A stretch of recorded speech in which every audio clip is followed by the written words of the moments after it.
हाँ तो स्टूडेंट्स, जैसा कि आप जानते हैं हम पिछली वीडियो में एक्सरसाइज 2 भी कर चुके थे।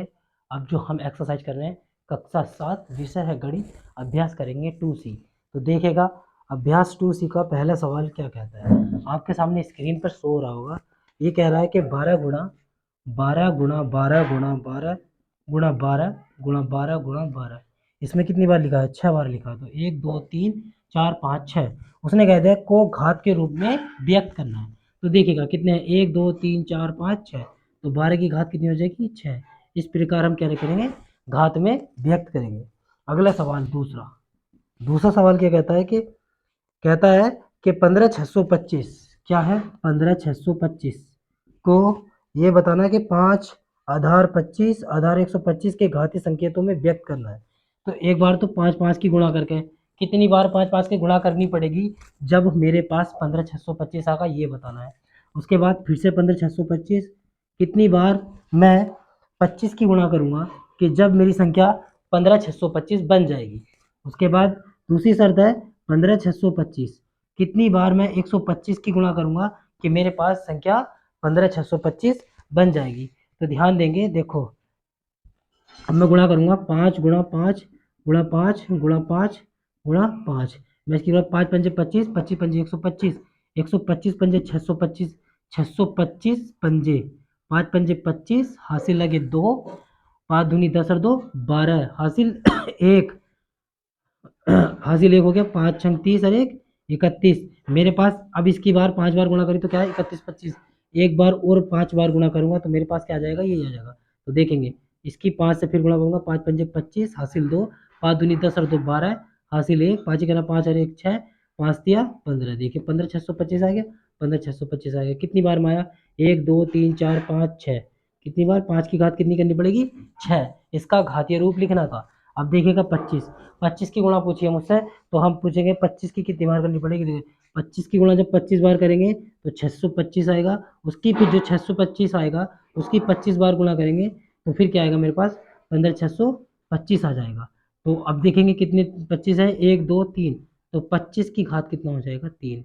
ये इसका आंसर हो गया। अभी देखिए 125 है, 125 की गुणा कितनी बार करें कि संख्या मेरे पास क्या आ जाए? 15,625 आ जाए। तो ध्यान देंगे 125 की गुणा 125 में करेंगे तो मेरे पास जो संख्या है वो बनेगी 15,625। तो हम लिख देंगे 15,625, सॉरी 125 की पावर कितनी कर दूंगा? 2 कर दूंगा। ये क्या हो गया? आंसर। अब देखिएगा अगला सवाल। सवाल नंबर अभ्यास नंबर 2C का सवाल नंबर तीसरा। सवाल नंबर तीसरा क्या कहता है? तीसरा सवाल कहता है कि 0.0001 को आधार कितना लिखना है? 0.1 के घात के रूप में लिखना है। मेरी बात सुने, मैंने क्या काम करा? पॉइंट लगाया 0 1, इसकी पावर कितना कर दिया? 2। ध्यान देंगे कैसा कर दिया, इसमें से एक 0 ले लिया, इसमें से एक 1 ले लिया और इसकी पावर क्या कर दी मैंने? 2। जब हम इसे खोलेंगे तो मेरे पास संख्या क्या बनेगी? ये। तो आंसर क्या आएगा इसका? ये आएगा। अब देखेंगे अगला सवाल। सवाल नंबर 4। सवाल नंबर 4 क्या कहता है? माइनस के 343 और 512 को आधार के रूप में व्यक्त करना है। और जो किसके किसके आधार के रूप में?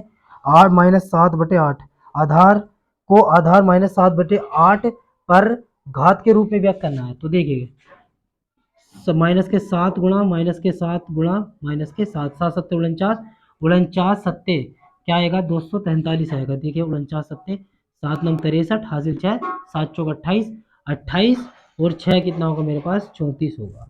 इस प्रकार से 343 आ गया। ऐसे देखेंगे 8 की गुणा करें 8 अट्ठे 64 और गुणा 64 अट्ठे 512।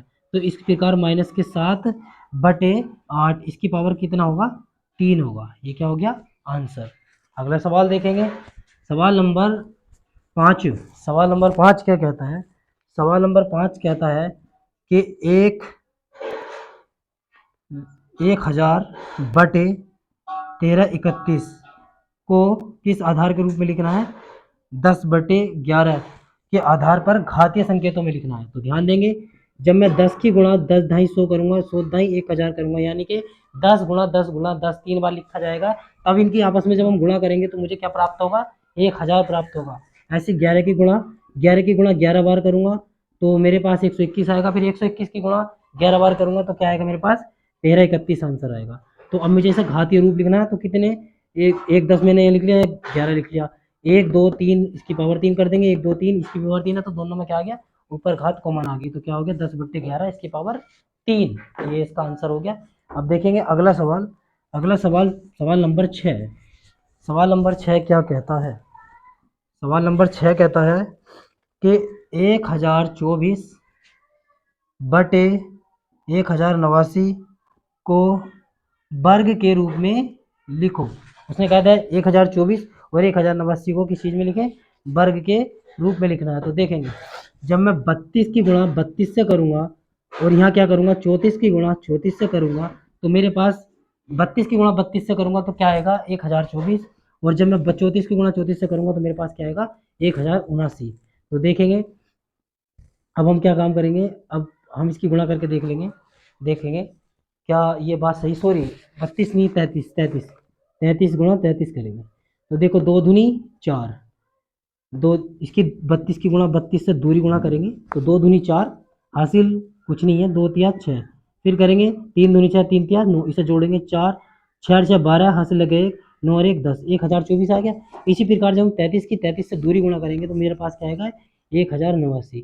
अब इसे क्या कहा था उसने, उसने कहा था सवाल में कि इसको क्या करना है, घात के रूप में लिखना है, क्या करना है, वर्ग के रूप में व्यक्त करना है। तो ये क्या हो गया 32/33, और इसका क्या हो गया ये वर्ग हो गया, ये क्या हो गया आंसर हो गया। अगला सवाल देखें, अगला सवाल सवाल नंबर 7। सवाल नंबर 7 क्या कहता है, सवाल नंबर 7 कहता है कि 512/729 को घन के रूप में लिखना है, को किसके रूप में लिखना है, को घन के रूप में लिखना है। तो देखेंगे भैया 8 को मैं 8 अट्ठे 64 करूंगा और 64 अट्ठे 512 होगा, ऐसे 7 सत्ते 49 करूंगा और 49 सत्ते कितना होगा 729 होगा। तो घन के रूप में लिखना है तो 8 की पावर कितना 3 है और 7 की पावर कितना 3 है, तो मैं इसे लिख सकता हूँ 8/7 और इसकी पावर 3, ये क्या हो गया आंसर हो गया। तो देखेंगे अगला सवाल क्या कहता है, देखिएगा अगला सवाल कह रहा है कि प्रश्न संख्या 8 से 10 तक में सही उत्तर का विकल्प छांटना है। तो देखिएगा सवाल नंबर 8 क्या कहता है, सवाल नंबर 8 कहता है कि 0.000 आगे है कितने, 2 2 4 और एक दिया है ये, तो कितने हो गए संख्या टोटल 6 होगी मेरे पास, 2 2 4 2 6। कहा है को का वर्ग रूप में लिखिए, और इसके ऑप्शन मुझे दिए थे स्क्रीन पे शो हो रहे होंगे आपके पास कि 0.01 इसकी पावर 2, और दूसरा ऑप्शन था मेरे पास 0.001 इसकी पावर 2, और तीसरा ऑप्शन था मेरे पास, तीसरा जो ऑप्शन था वो था 0.0001 इसकी पावर 2। उसके बाद जो था अगला ऑप्शन नंबर 4 था 0.00001 इसकी पावर 2। अब इसमें पूछा है ये बताना था कि का वर्ग रूप कौन सा सही होगा। तो ध्यान देंगे इस तरीके से जब सवाल पूछा जाए कि पॉइंट के बाद इसमें वर्ग रूप छाटना हो तो क्या बनाएंगे, हम जोड़ा बनाएंगे, एक इसका जोड़ा बनाया, इसका जोड़ा बनाया और इसका जोड़ा बनाया, इसमें से एक संख्या ले ली, ये पॉइंट था तो पॉइंट लगा दिया, और इसमें से एक संख्या ले ली। अब ये जो अंक जुड़ा हुआ है इसमें कितना जुड़ा हुआ एक, तो 0 1 जुड़ा हुआ तो इसमें क्या ले लेंगे 1, और इसकी पावर क्या कर देंगे 2। अब देखेंगे इसमें कौन सी संख्या से मैच हो रही है, जो डबल जीरो पॉइंट के बाद डबल जीरो और एक हो, तो इसमें संख्या नंबर 2, ऑप्शन नंबर 2 हो रहा है, तो ये क्या हो गया मेरा आंसर हो गया। अगला सवाल देखेंगे, अगला सवाल क्या कहता है, सवाल नंबर 9। सवाल नंबर 9 कहता है कि 0.05 इसकी पावर कितना है 3 है, और बताया का मान ज्ञात कीजिए। पहला ऑप्शन में मान लिखा था इसका 0.125, दूसरा ऑप्शन लिखा था 0.0125, और तीसरा ऑप्शन दिया था 0.00125, और चौथा लास्ट ऑप्शन दिया था मुझे 0.0000125। तो ध्यान देंगे इसकी गुणा 3 बार करेंगे तो क्या होगा, जीरो पॉइंट की गुणा 0.05 गुणा 0.05 गुणा 0.05, तो कितने जीरो हो गए 1 2 3, तो 3 तो मैंने जीरो लगा दिए। अब 5 पंजे 25, 25 पंजे 125, तो क्या आएगा मेरे पास ये आएगा, और क्या था यहाँ पॉइंट था, तो मेरे पास जो ऑप्शन होगा वो ऑप्शन होगा मेरे पास कितने जीरो हो गए 3, ऑप्शन नंबर 4, ये क्या होगा इसका आंसर होगा। अब सवाल नंबर 10, सवाल नंबर 10 है इस एक्सरसाइज का लास्ट सवाल, देखिए क्या कहता है।